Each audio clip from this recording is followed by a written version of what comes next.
Good evening, good evening, good evening, folks. Welcome to this evening's final front load and another episode of Spilling Tea. I'm your host, Tiffany Daniels. And we are going to that horrible world known as the JRC. But before we do the usual disclaimers, remember, guys, we're just shooting straight through. In the description box, you're going to find a link to the article that the Judge Rotenberg Educational Center doesn't want you to read. It's written by NeuroClastic, a small non-for-profit started by autistics for autistics, wherein they interviewed and surveyed over 900 ABA professionals in regards to the JRC's so-called behavior modification program. Matter of fact, the JRC doesn't want you to read this article so much, they've threatened NeuroClastic with a defamation lawsuit if they did not remove it from the website. Folks, NeuroClastic has refused, so you know the drill. Please read that article and share it in all your social media. Also included in there is NeuroClastic's public statement regards to the defamation lawsuit threat, as well as a link to their GoFundMe. We are crowdfunding, folks, just in case the JRC sees through with their threat. Also included in there, the Ozarks' first article in regards to the Agape boarding school, now known as Stone for Help boarding school situation, a so-called Christian-themed boarding school based out of Stockton, Missouri that takes in so-called troubled male teens, that has in pending over 21 civil lawsuits, claims, and allegations leveled against it, all which have been substantiated by the Missouri Department of Social Services, and they include the following: sodomy, rape, sexual assault, child abuse, psychological and emotional abuse, child trafficking, starvation, and that's just for starters. You have one former staff member arrested by the FBI, the other a doctor, still on the premises with full access to the boys, up on multiple, again, substantiated claims of sodomy, rape, and sexual assault of the boys there. You have an attorney general too busy chasing after drag queens to actually do his freaking job, and you got a governor off his nut. So please send help. Read that article, share it on all your social media. Also included in there, all the pertinent links to the Stop the Shocks campaign, including this analysis done in 1999 at the JRC by Dr. Fredda Brown, Autistic Hoya's massive archive on the subject, Jennifer Masamba's behavioral sheet of shockable offenses, a clip out of the 7-hour ordeal undergone by Andre McCollins back in 2002, the templates, and the ever-present self-explanatory change.org Shut the Judge Rotenberg Center Down petition. When we discuss the JRC, you're going to hear vivid descriptions of and catch clips of surveillance footage of peoples with disabilities being tortured and abused. If you got young children at present, please use your headphones, all right? This channel is marked not for kids for a reason. We use profanity and speak on dark subjects. If your child is 16 and younger and they're watching this, very obviously parental supervision is advised, all right? So, where we left off, this is longer than I thought it was, so this is probably going to be 3 videos when I come back next week. And we're suffering horribly from allergies, so for any weird noises you hear from the back of my throat, I apologize in advance if they don't Darth Vader my voice again. Alright, so where we left off.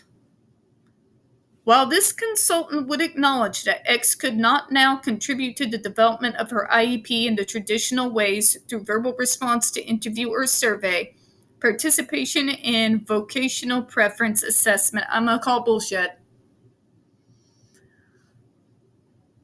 That's a crock. It's a crock.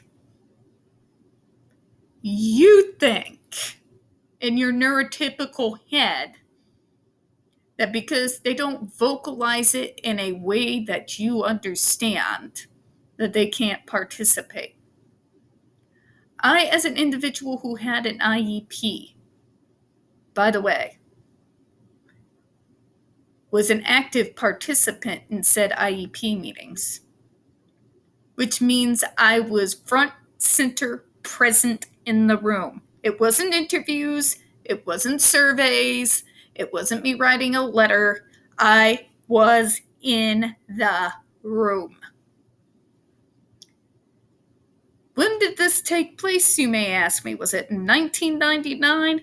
No, Karen, it was 1990. 1990. I was up front, present in the chair, a part of every single IEP meeting I had, and meaningfully participated, whether the individuals in the room agreed with me or not. Because, folks, the real trick is getting me to keep my mouth and opinions to myself. Yeah, nobody's learned that trick yet, not even me.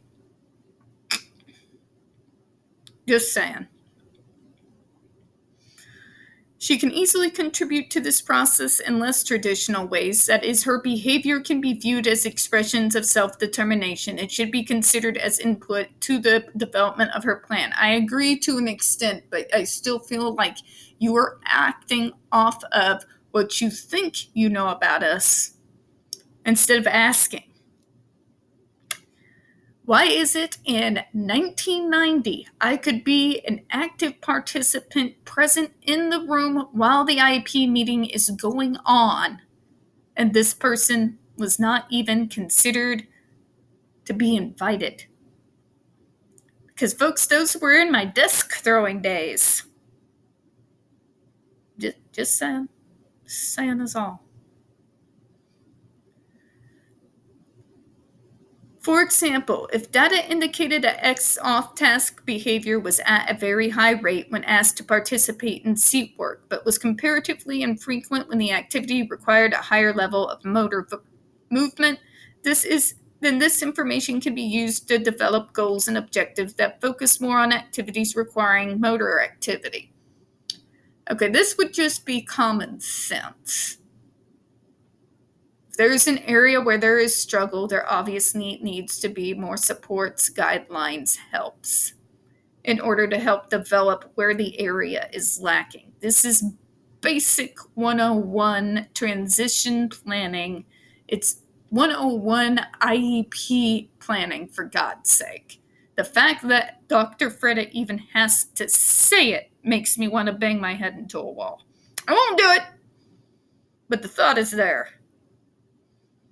Further, X made many attempts at self-determination during this consultation's observation. Get up to end the activity to interact with others. Staff attempted to all attempts at self-determination.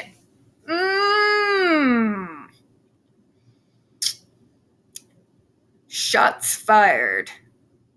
Throw that shade, Fredda. Throw all the shade. I'm here for it. Think about it, folks. Anytime any of the students remotely show any form of independence, standing up for themselves, or even showing any indication that they're thinking for themselves, they get told those wonderful things like no talking out, or get shocked for non-compliance. These folks don't want us to possess self-determination. Now, why could that possibly be? They want us docile. They want us to be able to be manipulated and controlled.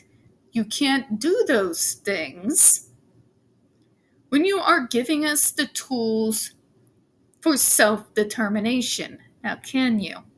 If you put the tools in our hands that allow us to make our own decisions, if you actively allow us to show self-determination, make choices, make decisions, JRC and programs like it try to choke the life out of it. Because a person who can show that they are self-determined is not so easily manipulated or controlled, even with the threat of violence over our heads. Because believe me, I lived it. And having dealt with my stepbrother and his violence against me, I still fought back. That's who I am. That's who I always been. I was not so easily manipulated or controlled. It would have been this place's worst freaking nightmare.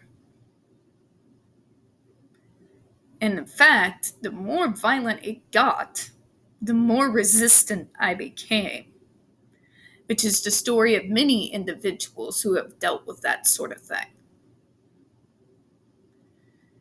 Places like the JRC, as observed by Dr. Fredda and others, try to squash the life out of any idea or concept that we can ever make any form of self-determination on our own, while trying to tote the opposite. But as they say, the proof is in the pudding. When you have not one observer, but multiple observers, all from different places all over the country, and eventually all over the world, coming to the exact same conclusions, that's not a conspiracy. But that is a whole lot of evidence matching with the DESE reports, matching with the lack of progress these kids are making in this school. It matches what the survivors have said and the staff that has been brave enough to come out has said. This place doesn't function on a base level the way it's supposed to. And then they have horrific torture on top of it. And they try to justify it by saying that we're helping with the out-of-control behaviors. We're educating people who would not have otherwise been educated. But from observation, we can all see by viewing the evidence on the table that that's a lie. We know this because the individuals who are doing these analyses do not have a dog in the fight. They're not competitors. They don't even work in the same states. Some of them don't even work in the same countries. Kind of like the ABA professionals who filled out that survey for NeuroClastic. We're going to close on that. We don't get very many views on this channel. The few that we do tend to get removed from time to time. So please don't forget to hit the like button, hit subscribe, and don't forget to hit the comments. Do appreciate your time this evening. And as always, folks, we here at Spilling Tea hope you have a good one. Again, shout out for when you need that little dose of sanity with a large dose of dark humor. Look up Ill Will Press Foamy the Squirrel Rants. It's cathartic. Bye-bye, everyone.